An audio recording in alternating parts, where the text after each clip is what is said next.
If your class came back from spring break acting like they've never heard of a classroom expectation, the Teacher Approved Club has your back. This month's training walks you through how to sharpen those expectations without starting over. Plus, you get slides to rebuild shared standards with your students in just a few minutes. And if you join now, you also get last month's Quiet Your Chatty Class Challenge, 3 days of lessons that teach your students how to manage their own volume. You can run it whenever you're ready. And I have a feeling you might be ready for it in April. So try out the Teacher Approved Club for free for 10 days at secondstorywindow.net/trial. The link is in the show notes. This is episode 255 of Teacher Approved. You're listening to Teacher Approved, the podcast helping educators elevate what matters and simplify the rest. I'm Heidi. And I'm Emily. We're the creators behind Second Story Window, where we give research-based and teacher-approved strategies that make teaching less stressful and more effective. You can check out the show notes and resources from each episode at secondstorywindow.net. We're so glad you're tuning in today. Let's get to the show. Hey there. Thanks for joining us today. In today's episode, we are talking about how to make group work actually work at the end of the school year. And we're sharing a teacher-approved tip for building up your students' stamina for collaboration. But let's start with a Try It Tomorrow, where we share a quick win that you can try in your classroom right away. Emily, what's our suggestion for this week? Okay, if you're giving directions before students start a partner activity or group work, instead of asking, "Do you have any questions?" have students explain the directions to their partners before you turn them loose. So say, tell your partner what you're going to do, and then your partner will repeat what you said. And then you got to have the partner switch roles so, they both get a turn to listen and talk. Yep. That way, they will have heard the directions at least 3 times before they have to try it on their own. Yes. And I just love anything that can cut down on my least favorite question, which is, what are we doing? What are we supposed to do? So if you like this idea too, or anything else we share here on the podcast, would you take a second and give us a 5-star rating on Apple Podcasts or your podcast listening app? So we are deep into that weird late April energy right now. Have you felt that? Yeah, I'm going to bet that you have, talking to the teachers at my kids' school. It's in the air right now because it's like somehow your class has just forgotten how to walk in a line, but they can recite every single lyric to whatever song is trending this week. Yeah, it's all about priorities. And at this time of year, the instinct, or at least mine, was kind of just like, I give up. It's almost the end of the year anyway, right? And then I would let the little stuff build up until it became big stuff. And then I just would panic and crack down. Yeah, nobody's doing their best work right now, especially the kids. I think they're as done as the grown-ups. Yeah, everybody is so done. I don't think anyone craves summer break as much as a teacher, though, but the kids are probably a close second. Yeah, they are so full of energy, but the last thing they're willing to do is invest it in classwork. So instead of fighting that impulse, what if we worked with it? That's what today's episode is about. The end of the year is actually a great time for group work, collaborative projects, learning games, partner challenges. You're wrapping up your curriculum. The kids have energy to burn. So, hey, let's channel that. But, and this is important, group work at the end of the year can go from productive to chaos in about 90 seconds flat if you have not thought it through. Schools need those signs like they have in the mountains. Maybe if you don't live in the mountains, you don't know this, but they put up big signs that tell you the fire danger. So it'll say like, no campfires today. The danger of wildfire is high. Yeah. And because everyone is teetering on the edge right now in your classroom, all it takes is the tiniest spark to ignite a meltdown. And you do not want to be dealing with that when you are already so tired. And you already have a mile-long to-do list before summer starts. So today we are walking through 4 categories for making collaborative work run smoothly so we avert any wildfire risks. We will show you how to build groups, how to prep kids for success, how to structure a meaningful activity, and how you close it out so it goes even better the next time. Our first category is about assigning groups, the key. And we cannot stress this enough, is that teacher-assigned partners and groups need to be the default right now. Oh, do we sound mean? Well, we are mean. Yeah, well, of course, kids love choosing their own partners. And there is a time and a place for that, especially at the end of the year, maybe as a little treat. Yeah, letting them pick once in a while feels like a reward, but as a rule, you want to be the one assigning. And it isn't because we're mean, even though we are mean, but it's not because of this that we're mean. No, but it's because as the teacher, you know things that the kids don't. You know who amps each other up the second they sit down together. You know who's strong in math and who's going to benefit from being paired with a kid that's strong in math. And you know which of your quieter students has a secret leadership streak when they're with the right partner. But since we know that kids don't love having their partners assigned, the only way to keep it fair is to change up those assignments frequently. You don't want any one kid stuck managing the same tricky classmate for weeks on end. That's just not fair. Just because a kid is responsible doesn't mean they should always have tough partners.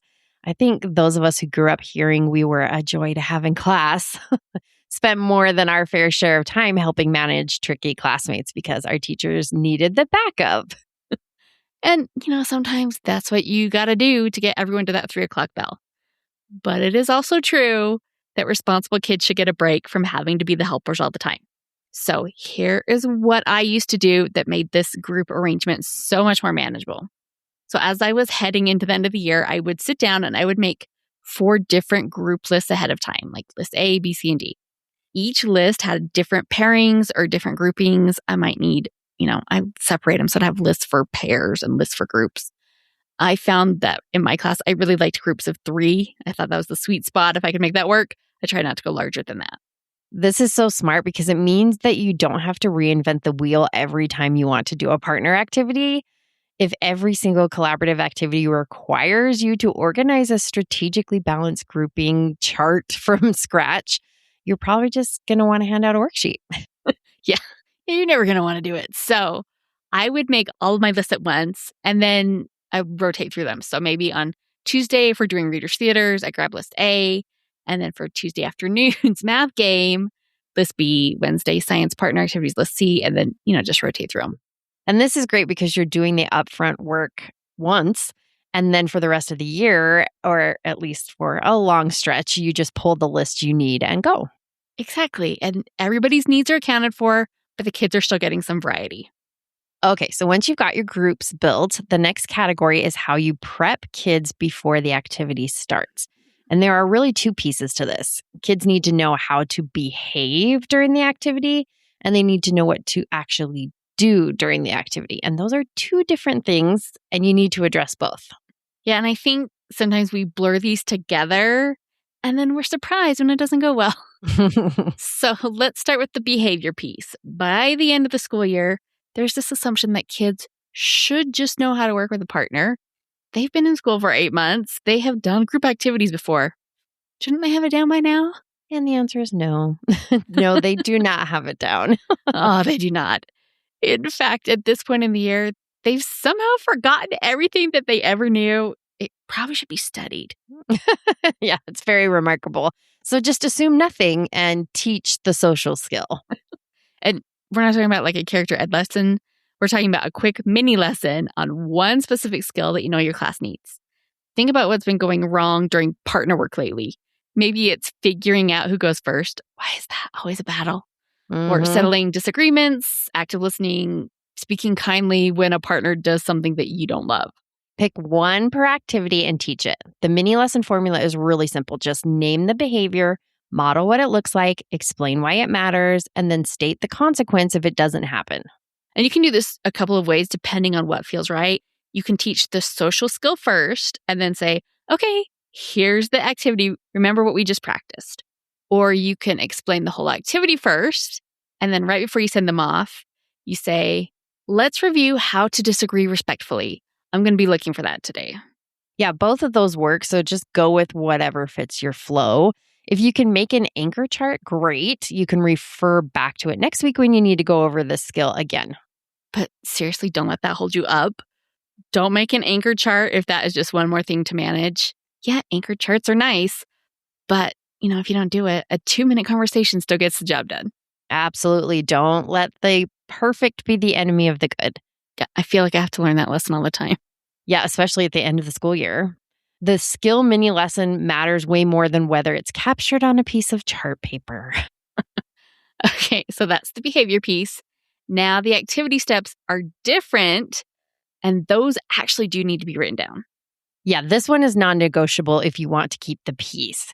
So list every step students need to remember. Step 1, get your materials. Step 2, read through the instructions with your partner. Step 3, start with problem 1. Yeah, whatever your steps are, those need to be visible and easy to reference. The top cause of off-task behavior during group work is confusion. A kid who doesn't know what to do is just going to find something to do, and it's not going to be what you had in mind.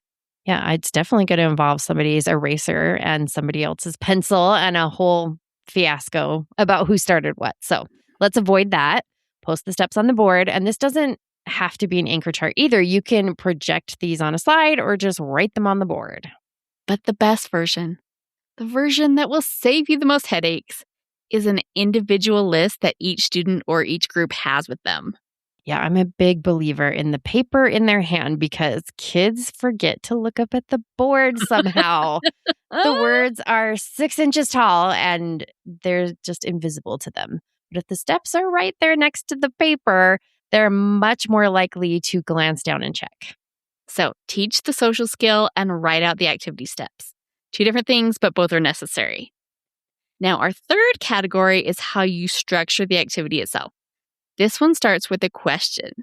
Does this work actually merit collaboration?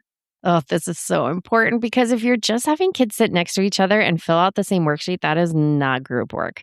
That's 2 kids working near each other and they are going to get bored and goof around very quickly. Yeah, if you're going to the trouble to let students work together, there should be work worth doing. There needs to be a problem to solve, a product to create, or a question to debate. Something that genuinely requires more than one brain. Otherwise, the kids just sniff it out immediately, and the fun of messing around with their partner is way more interesting than the task at hand. Yeah, probably because it is more interesting. Well, yeah, it is. So first, make sure the work deserves collaboration. Then plan for the friction points before they happen. Friction points are those little transition moments that can derail the whole thing. Think about materials. If every group needs to grab materials from the back table, what happens if 28 kids get up at once? Yikes. So send a few groups at a time. I think we talked about that in last week's episode. So go back and check that out. Or have the materials already distributed. Do what you need to do, just think it through. Then consider where everybody's going to work. If students are going to spread out around the room instead of staying at their desks, you either need to assign the spots ahead of time or you need to give them criteria for choosing a good spot. And my standard for this was always 2 big steps. You had to be 2 big steps away from any other group. Oh, that rule saved me so many times. And I loved how serious the kids would get about measuring their 2 big steps. These, like ginormous steps. Stretch as far as they can. 1, 2. And it does seem silly, but those guidelines, without them, the kids will absolutely try to work right on top of each other. And then, of course, the 2 groups are talking or fighting instead of working. Okay, so far you have assigned strategic groups. Prep the kids for social and academic success, plan a meaningful task, and the next step is to assign roles within groups. Think materials manager, timekeeper, recorder, reporter, whatever makes sense for the task. That gives each kid a clear job. Now, if you look up anything about cooperative learning, it will recommend assigning students roles. But Heidi, you had some problems with that, right? Well, I did. And to be fair, it could have just been that I did not prep my kids well enough. It very likely was that. But I did find that roles were pretty hit or miss. Developmentally, younger kids don't always understand how their job is different from somebody else's job. You tell one kid they're the materials manager and another kid they're the recorder. They don't necessarily get the big picture of how those jobs work together to support the group. So if you're working with younger kids, you might need to simplify. Maybe just 2 roles instead of 4, or maybe roles with really visual cues, like the materials manager gets a special badge or lanyard. Oh yeah, they would love a prop. Oh, for sure. And this is another place where the individual step list becomes your friend because you can put the role right on top of that kid's paper. Partner A, you're the materials manager. Here are your jobs.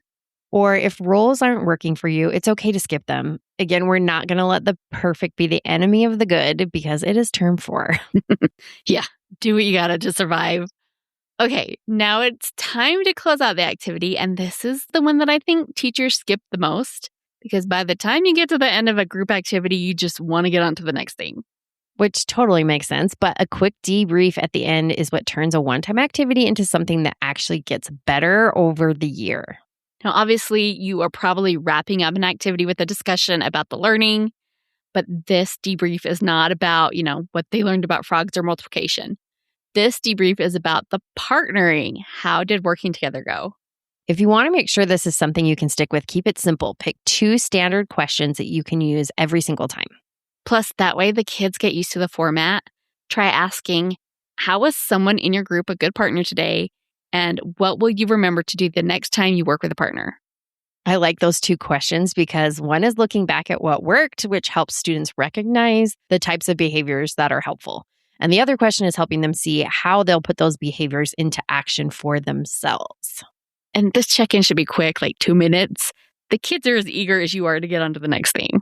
And there is a hidden benefit to doing this every time. When kids know that a debrief is coming, they know their behavior might get discussed, not in a scary way, but just in a, I want someone to recognize what I'm doing way. That little bit of social accountability can make kids try a little harder. It's amazing what a little peer pressure will do. In the best way. So those are our tips for managing group work. And this is so great for the kids, especially at the end of the year, but there's no way around it. It is more behind the scenes work for you as the teacher. Yeah, it is. Building the group list, planning the mini lesson, writing out the step sheets, thinking through the friction points. There's a ton of work before the kids even know what the activity is going to be. But here is a little end of year payoff you might not recognize. When a group activity is structured well and the kids know what they're doing and are engaged in meaningful work, it creates this golden moment of time during class where you are not actively teaching. I love those moments. We call them pockets of prep. And you want as many of these as you can get in May. I used to use that time to catch up on grading or to declutter the spot on my counter that had become a disaster. It's like a magnet for clutter. Oh, yeah. Or to check something in your avalanche of end-of-year tasks like report cards, inventory, cleaning out cubbies, organizing files, all of that never ends. Ugh, it never ends. So when your group activity is running well, you can sit down at your desk for 15 minutes and actually make a dent in something. And that's not slacking. That is smart classroom management. The kids are learning, they're engaged, they're working together. You are doing your job, even if you're not actively teaching a lesson. You are also getting something done. And so that is just a win-win in May. Okay, let's do a quick recap. Build your group strategically, change them frequently, and make your ABCD lists ahead of time so that you're not starting from scratch. Consider how you prep kids before they start. Teach the social skill with a quick mini lesson and post the activity steps in writing. Make sure your activity actually merits collaboration. Plan for friction points and assign clear roles. And wrap up intentionally so good choices carry over to the next activity. If you want to put some of this into practice in the last stretch of the year, in the Teacher Approved Club in May, we are discussing how to close out the year strong. You can find a link to join us in the show notes. Now for our Teacher Approved Tip of the Week, where we share an actionable tip to help you elevate what matters and simplify the rest. This week's Teacher Approved tip is build group work stamina. So tell us how to do this, Heidi. So this tip is for the teacher who's listening to this episode and maybe feeling a little panicked because they haven't done a ton of group work this year. It's okay. We've got you. It's true that if your class hasn't done much collaborative work all year, you cannot walk in tomorrow and ask them to tackle a 45-minute STEM challenge with assigned roles and 3 stages of work. You need to scale your expectations to match what your kids could actually handle right now. So remember that group work is like any other skill. It takes stamina. So if you want to build in group work for the last stretch of the year, just start really small. My go-to are always partner games. Start with 5 or 10 minutes and keep things very low stakes. Something like a quick math hack game with a partner or like a partner read of a passage. And then you can build up to short partner tasks with a clear finish line, something that takes maybe 15 minutes and has a defined end point. So the kids know what they're working toward. And then if, and only if you still have the energy, you can work up to the bigger collaborative projects, the ones with multiple roles and longer time frames and bigger outcomes. You're just building that muscle gradually. Yeah, and you've got several weeks left. That is enough time to build real stamina if you start where your kids actually are. And even if all you get in are just 3 or 4 short partner experiences, your students are still getting the benefits of working with a peer, and that will completely change how the end of the year feels. All right, to wrap up the show, we're sharing what we're giving extra credit to this week. Emily, what gets your extra credit? I'm giving extra credit to the Nod Pod. Have you seen these before, Heidi? I have no idea what this is. Okay, so this is a sleeping mask. And I feel like masks should sort of be in quotes because its goal is not to block out light, although it does do that. But what it is basically a weighted blanket for your eyes. Okay. So, I mean, just imagine like a long strip of like minky sort of fabric, so soft. Okay. And it's got like 4 little bean bags in it, basically. It kind of reminds me of like a pea pod. And so if you sleep on your back, then you would just put the 2 middle pods over your eyes. And then I just covered my face while I'm talking into the microphone because I have to demonstrate putting it over your eyes. So you put those 2 pods over your eyes, and then the other 2 are just kind of to the side of your head. And so it's just like, it's a lot more comfortable way to have a sleeping mask on because it doesn't have to be wrapped around your head, although it can be. It does have like a little loop, so you can do that if you want to. But I sleep on my side. So I thought this wouldn't work for me, but then somebody I follow was like, no, you can. And so if you're sleeping on your side, you have it where you do 2 of the little pods that are on the edge of the 4.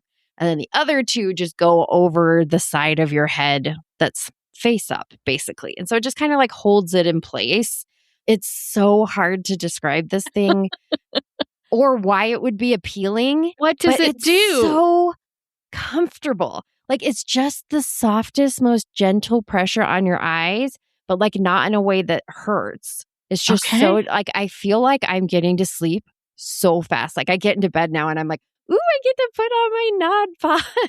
It always takes me a minute to like get situated. I do think it is harder to use as a side sleeper, but it still works. And I mean, I wouldn't even necessarily say I keep it on the whole night. Sometimes I wake up and it's still on. A lot of times I wake up and it's not.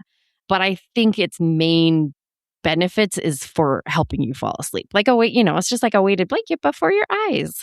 Okay, I will take your word for that. You should try it out. And I did find it on sale. I will say that because it is a little bit pricey, but keep an eye out for it. Listeners as well, if you're interested, like keep an eye out for a deal. Like I frequently see at least some discount on it, so don't buy it at full price. And I actually saw it at Ulta for like 50% off for like a daily deal. So keep an eye out. Okay, well that's a good one to try out. And yet again, I'm giving extra credit to something that's impossible to describe, like on a podcast. Like you need to see what I'm talking about. I'll have to post a picture in stories or something. There you go. Okay, what are you giving extra credit to, Heidi? I am giving extra credit to the TV show Jury Duty: Company Retreat. Oh, I haven't watched it yet. Is it good? Yes. So gosh, it's been a few years now, like 2021, 2022, something like that. Yeah. I think they filmed it before the pandemic, so it would have been like 2021. Really? Oh my gosh. Yeah. They came out with this TV show called Jury Duty, and it's on Freevee.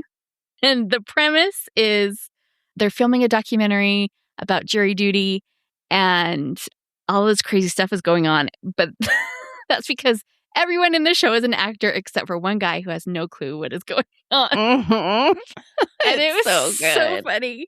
And it wasn't mean-spirited. Like, it's not like a giant prank show because the guy is always set up to be the hero. Like, they refer to him as the hero.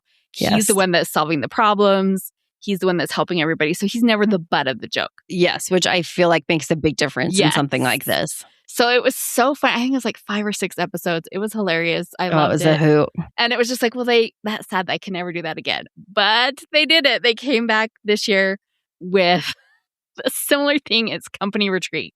So a documentary crew is filming this family hot sauce company as the longtime owner is handing over the reins to his loser son. And like they're at this company retreat in the mountains and all of this crazy drama. And this poor guy's a temp. He just got hired specifically for this retreat to be like an assistant for this retreat. So he's like just trying to do his best. And it's just like heartwarming chaos. And I heard something, even though I haven't watched it yet, I've heard something about how the reason this worked was this guy was like just inherently not curious about any of these people. He didn't go home and Google anybody. You know, like with jury duty, they were sequestered. But with this, like he still had access to his phone. And apparently they had made like fake social media accounts for everyone in case he tried to look anyone up, but he never did. So it just helps that they picked someone who is a nice guy, it sounds like, but also just an inherently not very curious guy. He buys right in. Like he is such a team player because like he gets up there and like he's an assistant to like the manager that he's helping is like just total goofball. And he's like, I'm Captain Fun and you're like, vice captain, but like skipper. Yes. Like, so he like takes it and he runs with it. And like, he's just like he doesn't know any of these people, but he is game. And so it's just really enjoyable to watch. And it's so funny, the situations they come up with. So yeah, highly recommend excited to watch it. Well, that is it for today's episode. Try out our 4-category framework for managing group work at the end of the year. And don't forget to build that collaboration stamina before you plan anything too ambitious. We hope you enjoyed this episode of Teacher Approved. I'm Heidi. And I'm Emily. Thank you for listening. Be sure to follow or subscribe in your podcast apps so that you never miss an episode. You can connect with us and other teachers in the Teacher Approved Facebook group. We'll see you here next week. Bye for now. Bye.